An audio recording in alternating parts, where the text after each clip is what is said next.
certainly can. They have built him an altar in the evening news and dance. I can read his righteousness by the dim and glaring lamp. His truth is, yeah, go get it.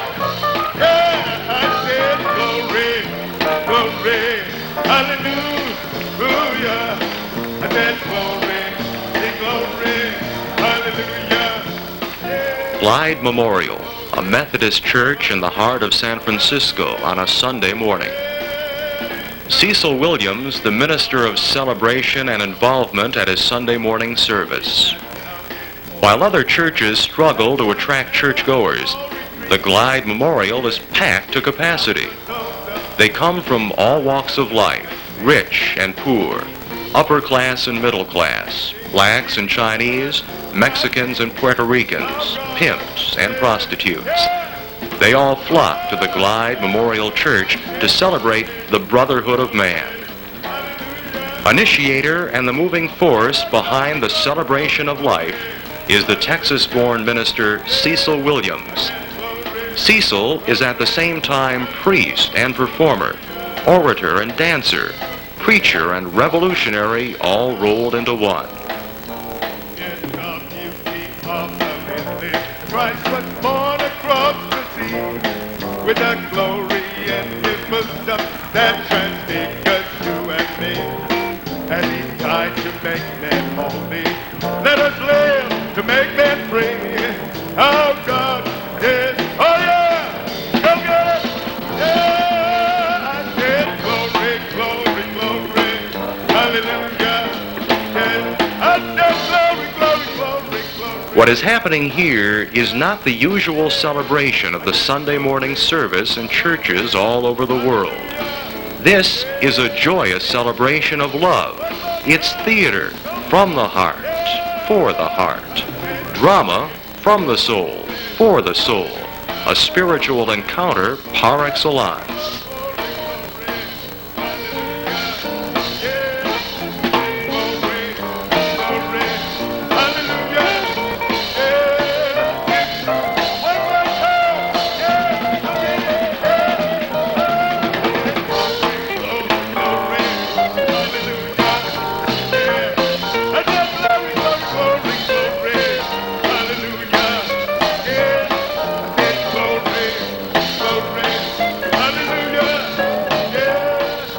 When he preaches, his words sizzle and erupt. His sentences tumble forth in hypnotic rhythm, and the audience is enthralled. Don't sit down. Don't sit down. I want you to turn around, embrace each other, shake each other's hand, say hello to each other.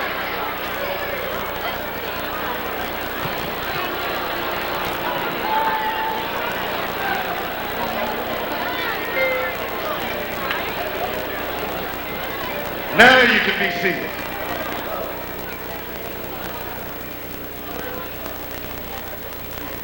As a black person who lives in America, that because I can now get on the bus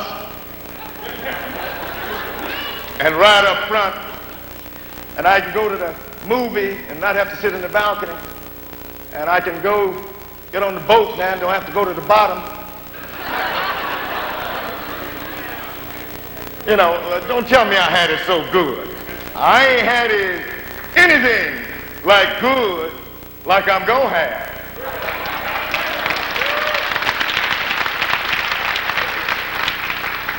I think the problem with many people is they think they got it good. They feel like they really got it good. You see, my brothers and my sisters, there is a tension. A great tension, a serious tension that exists in every situation, in our time, in our world, and the tension has to do with the fact that there are those of us who are literally afraid and threatened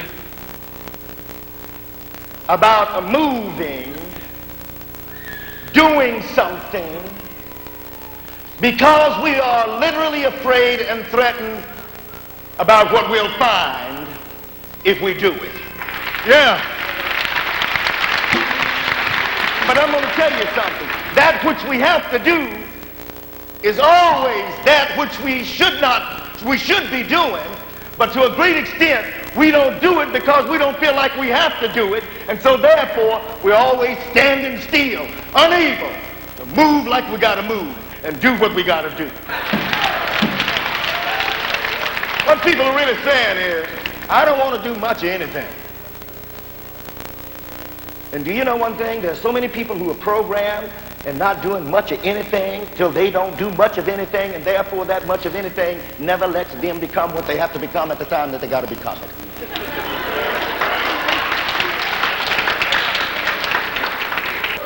Now, my brothers and my sisters, the state of emergency, first of all, has to do with who's going to control.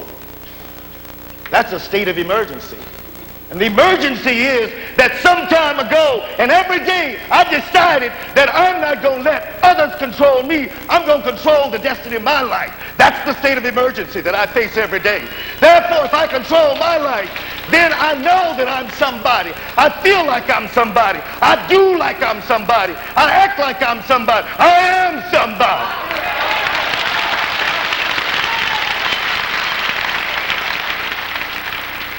Cecil, now you've been about roughly 15 years here at Glide Memorial Church. These days when church attendance is going down, people are cramming into your services, Sunday celebrations. To what would you attribute the tremendous success of your Sunday celebrations? Well, I think there's several things that have brought about the success of what we're doing in our celebrations.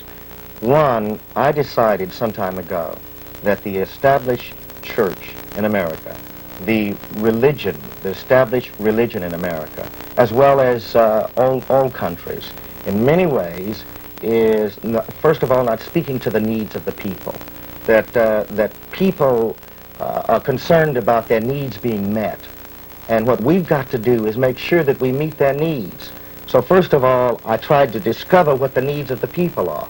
And one need that I came up on, was the fact that people really wanted to be free. They wanted to, when they got into a service or a celebration, that they wanted to be in motion. They wanted something that excited them. They wanted great drama, great theater. They wanted something that moved them, and something that helped them to loosen up. And so I said, okay, I'm going to try to meet that need. So I brought in jazz music, rock music. I brought in a multimedia show. I brought in that kind of movement from my own experience, from the black experience, that said essentially it's all right to emote. It's all right to become emotional. It's all right to move, to have things in motion constantly. So that's one thing. The second thing that I decided is that people want to be touched. People want to be embraced. People have a great need of wanting intimacy, of closeness, to have a friend, to have a brother, a sister, someone to share with them. And so that's why we embrace, that's why we catch hands, that's why we clap our hands. People want that, they need that very badly. So those are two basic needs that we met. Finally, also people believe that they must have someone who can speak their language. I call it making the words dance with people. And so what I've tried to do is speak in rhythm the language of the people, and to make what I say and what I do relevant to the world in which we're living. So therefore, that's what we're about, trying to meet people's needs and trying to make sure that we dance with the times, that our words dance with the times, and that what we do dance with the times in which we live. I say, just enough. I say, just enough. I say, just enough. I say, just enough.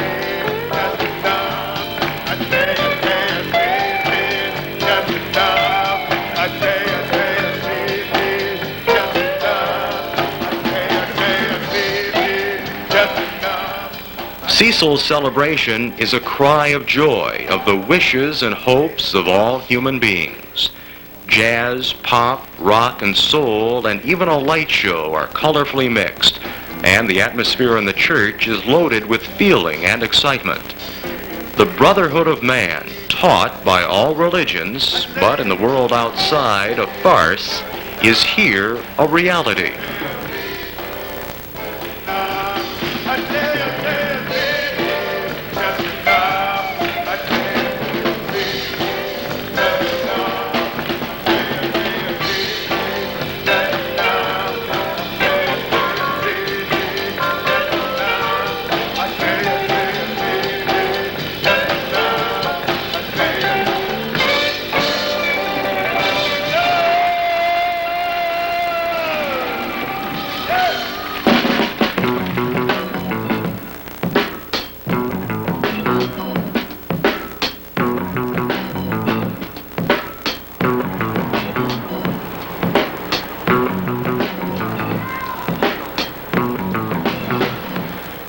San Francisco, California, home of the Golden Gate Bridge, place of sun and fun, and an enduring attraction for tourists from all over the world. San Francisco is a city of contrasts, of beauty and ugliness, of richness and poverty, of love and hate, of violence and peace. It's also a city of many races and many cultures. The gap between the rich and the poor is enormous, and the fight against injustice has been going on for ages. Not long ago, the hippies and the flower children roamed the streets of San Francisco preaching love and the brotherhood of all mankind. But violence has erupted many times in the past. The Black Panthers, Charles Manson and his followers, the Symbionese Liberation Army, and the kidnapping of Patricia Hearst. All symptoms of a society in turmoil. Texan Cecil Williams came to the Glide Memorial Church in 1964. In those days, the church had a membership of about 150 people. Today, it has over 4,000. Cecil has become the spokesman of the voiceless, the defender of the poor, be they white, black, or yellow.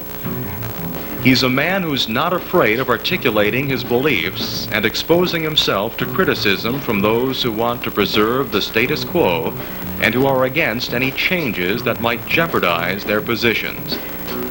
Cecil has dedicated his life to the poor and the downtrodden, and today he is the most respected black leader in San Francisco. There was a time when hate and Ashbury were synonymous with love and brotherhood.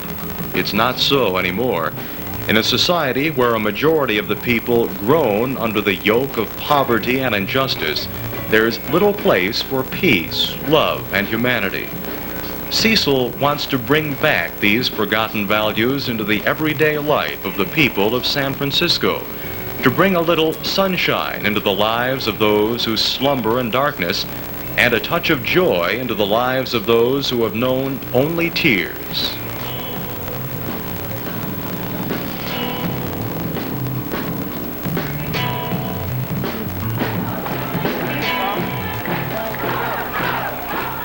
Glide Memorial Church is today a haven for the oppressed and the outcasts, for all people who have no one to turn to. Whether one is gay or straight, rich or poor, black or white, they can come to Cecil and share the joy of a Sunday service where no one speaks about God, but where God is certainly more present than elsewhere. At the Glide Memorial Church, everyone who has something to say can find a platform.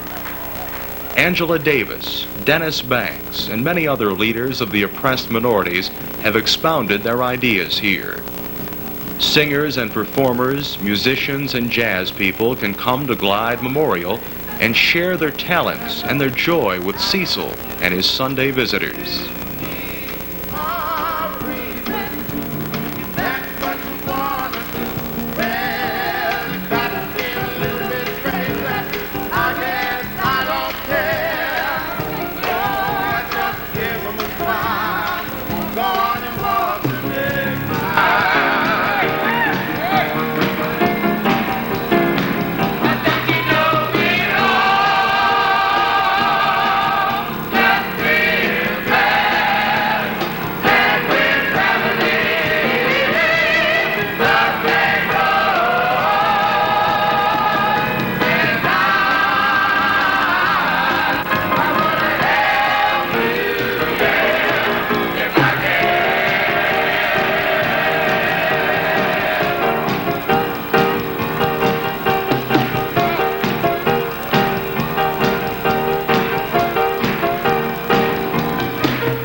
what would be your justification for giving your church as a platform to prostitutes, gays, and radicals?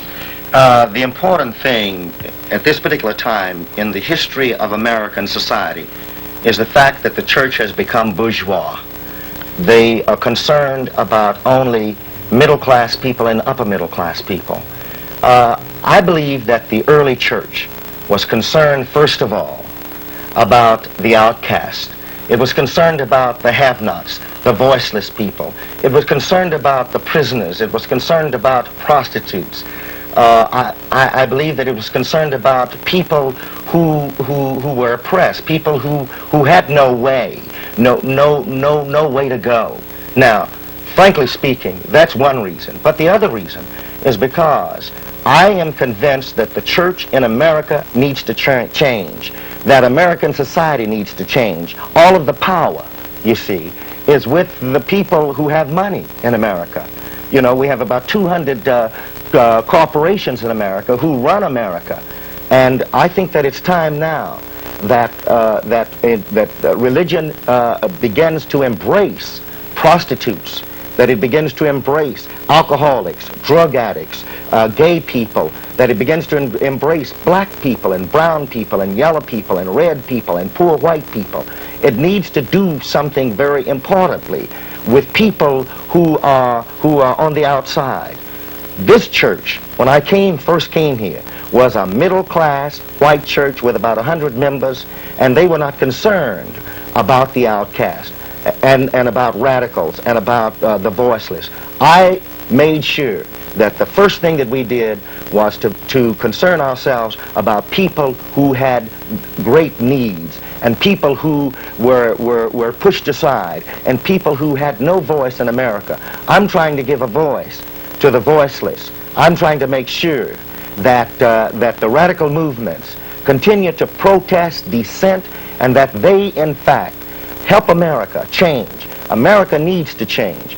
We need a revolution in America, another revolution. We're observing the bicentennial this year, and we need a new revolution, radical social change at this time. Cecil, speaking of revolution, what kind of revolution are you thinking about? Do you think that the violence advocated by many of the radicals, would you condone this advocation of violent means of changing society? No, I am one who feels very strongly that violence only begets violence, only brings more violence. I am against the violence, but I am for significant change. Now, I want to be honest with you. I know that when revolutions occur, there's always blood that's shed in the streets. In the 60s, the latter 60s, here in America, when we were talking about black power, and when we were trying to bring a new identification of black people in America, their blood, our blood, black people's blood, flowed in the streets. We were the ones who were killed, you see. And what I'm significantly saying is that there were some changes that took place. I don't want to see people have to get killed. I don't want to see people destroyed. But to some degree, I know that some people are going to lose their lives and blood's going to flow. I am against it. I don't want to see it happen. But I am concerned that something take place constantly by which change occurs. Now, finally, I want to just say this. I am convinced, however, that America can change without violence if she wants to. You see, it really can happen, but I don't think it will. Vote today. This is Cecil Williams. Vote for Fred Firth, Willie Brown, and John Burton, a great Democratic team. Vote today. Unlike many other black revolutionaries who dreamed of changing society, if need be, with guns and bullets, Cecil believes that change should be brought about by democratic and peaceful means, change from the inside. During the days we were filming in San Francisco, Cecil went out into the streets canvassing votes for the Democratic candidates who were campaigning for election. He gave his support to those candidates who he was convinced would be the advocates of the minorities. Cecil supported black as well as white candidates. Religion, according to Cecil, cannot be separated from politics.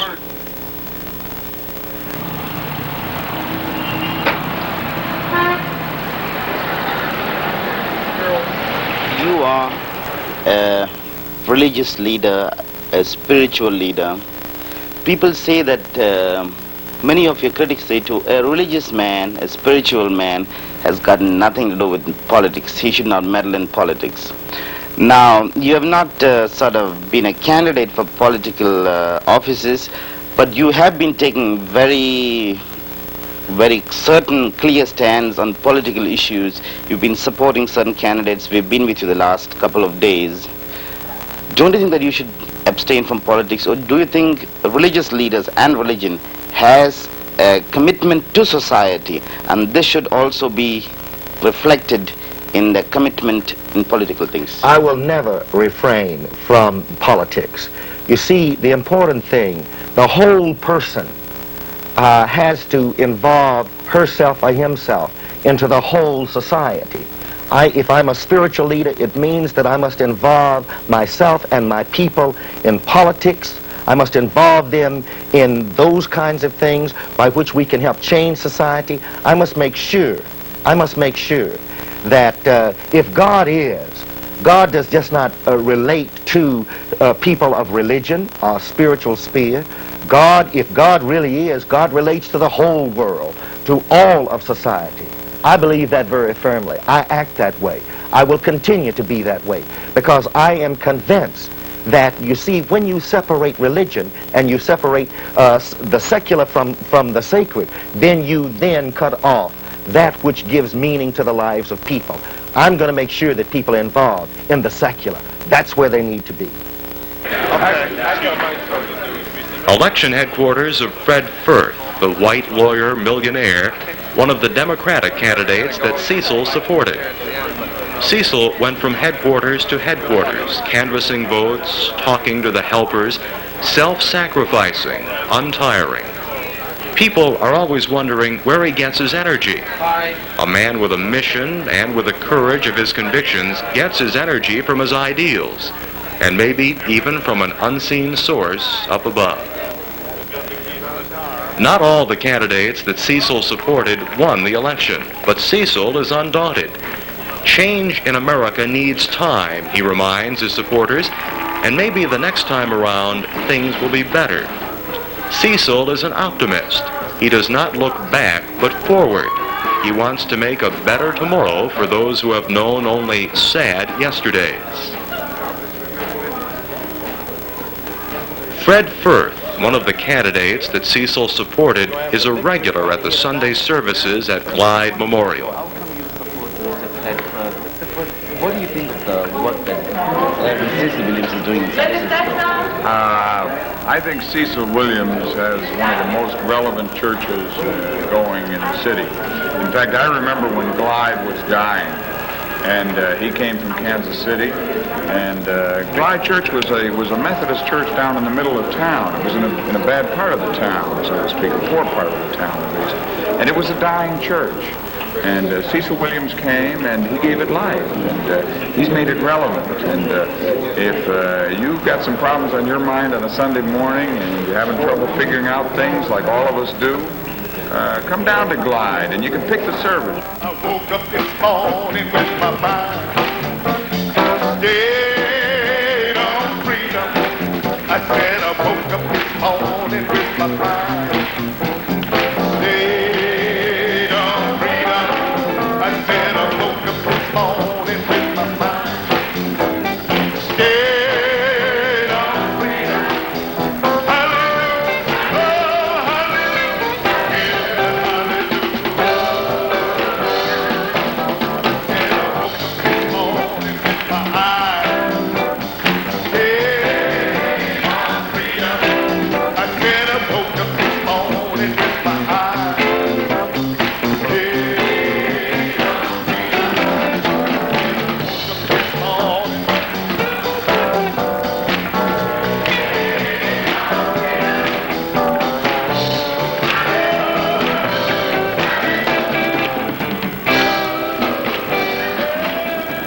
Cecil is a mecca for all kinds of people whose lives cross each other or should cross each other.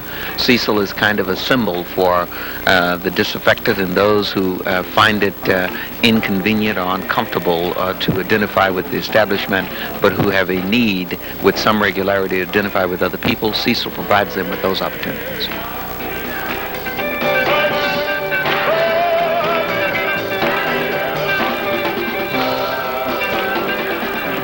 Es ist eine andere Art von Zeremonie.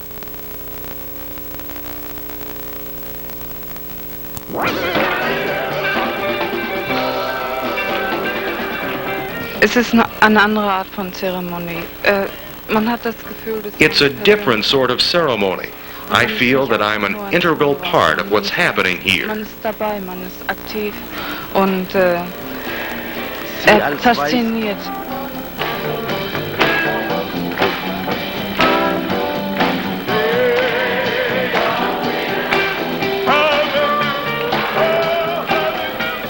The unity that he creates with people is phenomenal. The energy is very high, and the support system is excellent.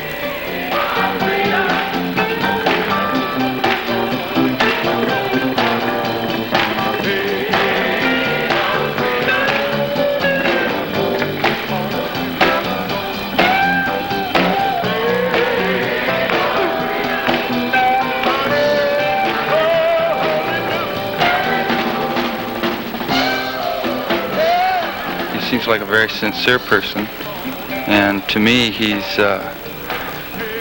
for everybody.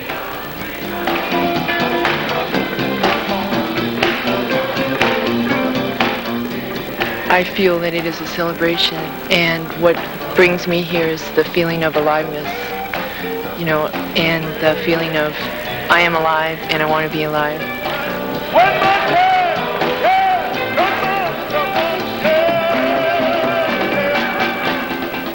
He was beautiful. Everything he said was very real. He said, move, move, move.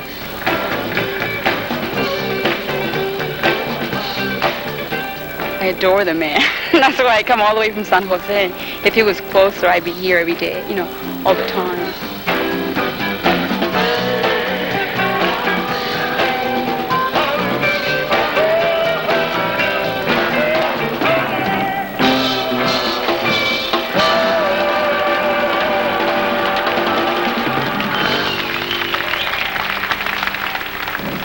Cecil Williams. Think a lot of the man, the movement.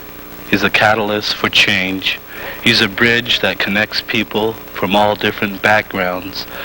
He crosses color barriers, racial barriers, different thoughts, different religions, young, old people, poor, rich. Cecil can connect with anyone, no matter what socioeconomic level, you know, they're fixed in.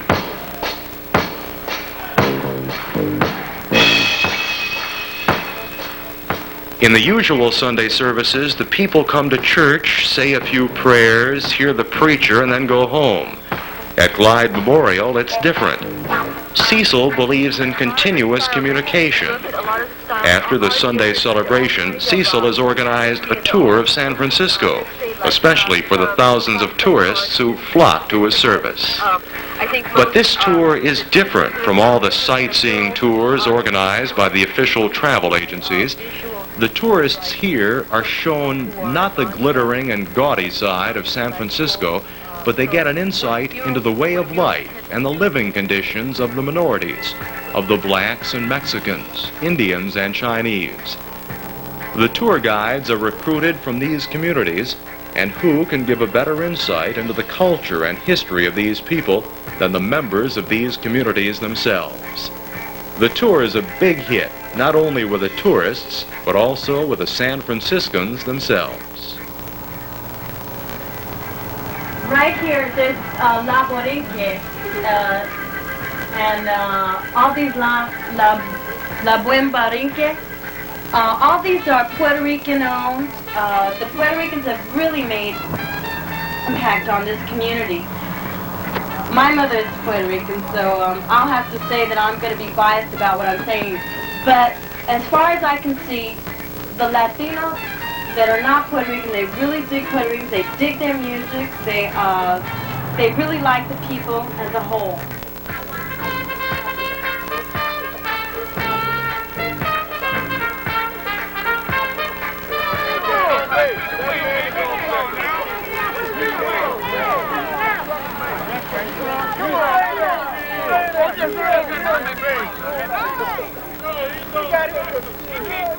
Cecil's Sunday service does not end at the portals of his church, even for the regular members. After the joyous celebration in the church, it's picnic time and baseball time in Golden Gate Park. All those who wish can participate in the games. It's not important if one can play baseball or not. Cecil himself is not a great baseball player. The important thing is that people are together. They get a feeling of belonging, of friendship. The love, joy, and energy in the church continues on the playing fields.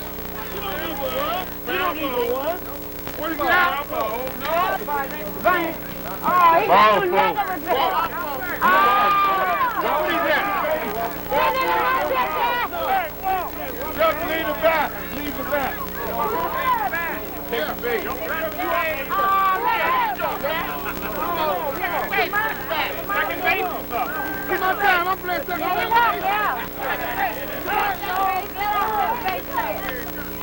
Come, take part if you wish. Look on, be a spectator, make music, have a picnic, but let us be together, says Cecil to his people. And they come every Sunday to celebrate, to chat, to hear music, and be happy. All this is for Cecil an integral part of his commitment to serve the people.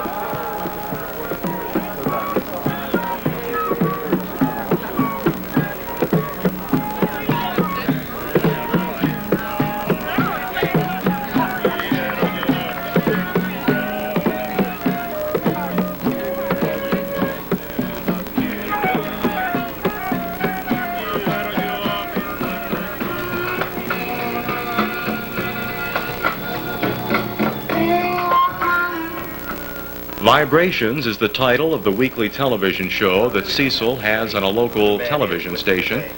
It's a mixture of music, interviews with famous people, and discussions about the everyday problems of the ordinary people. Well-known personalities from screen and stage often drop in to say hello. On the day we were filming, the guest was comedian Bill Cosby. Bill Cosby is not the only admirer and supporter of Cecil Williams.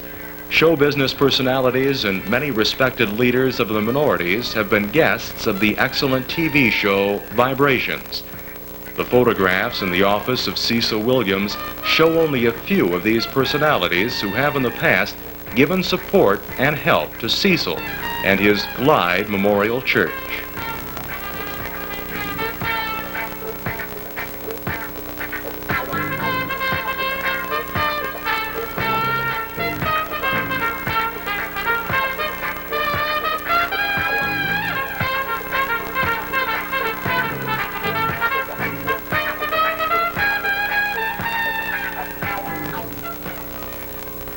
Cecil, some of your critics, and you have some critics, say just what you've said, it's got nothing to do with religion. It's all showmanship. He's not selling religion, he's selling himself. How would you answer these critics? I would say that they're right in one sense. They're right because, you see, out of the black church in America, out of the struggles of a people like black people, there was great drama, great theater. There was great performance. That's not bad at all. I think that's essential. To convey what you need to get through to people, you have to be dramatic. You have to have great theater. I don't think that's bad. I think that's part of religion. Part of the spiritual thing is to put yourself into it. Involve yourself. Make sure that you move people by what you're doing. And so therefore, they're right about that. It is theater. It is a performance. On the other hand, it is great content. It has to do with helping people to cope with life. The content of what we do is to help people to face up to themselves, to confront themselves, but also to confront the world, you see. So the content is there. What we're doing is we're trying to get people to become a new people, to get people to move. How many roads must a man walk down before you can call him a man? Yes, and how many seas can that warrior sail before she sleeps in the sand? Yes, and how many times must a man multiply before they're forever banned? The answer, my friend, is blowing in the wind. The answer is blowing in the wind. Oh, how many years can a mountain exist before it is run? Yes, and how many years can some people exist before they are allowed to be free? Yes, and how many times can a man turn his head, pretending he just doesn't see? Yes, my friend, it's blowing in the wind. The answer is blowing in the wind.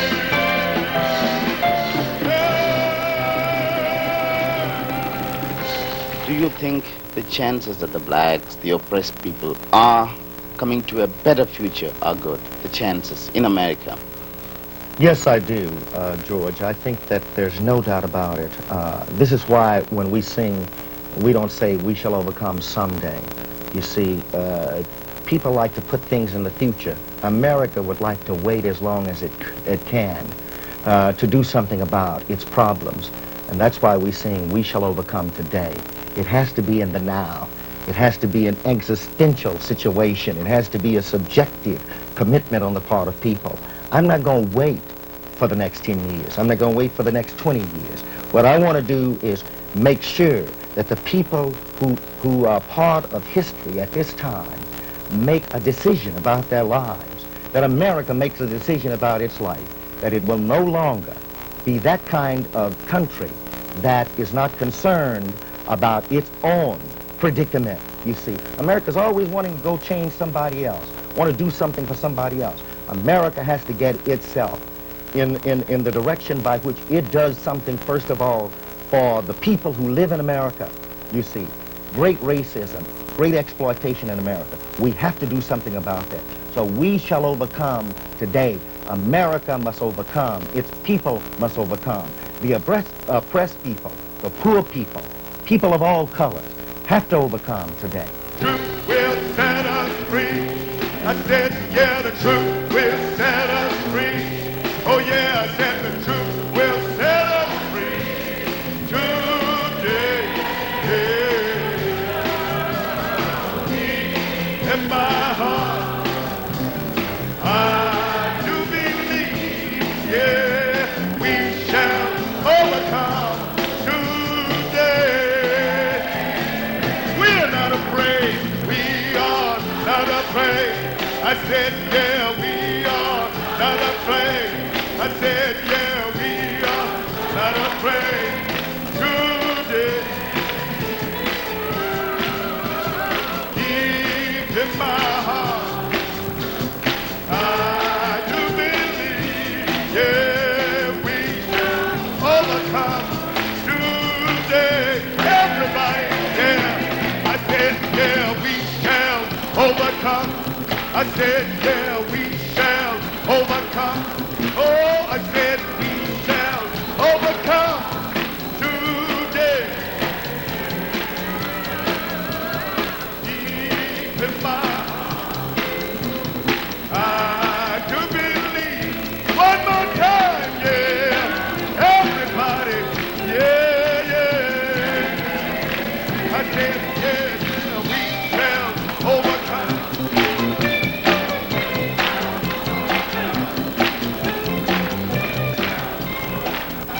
Now, coming to yourself personally, what makes you move? That's the first question. What's it that keeps you going?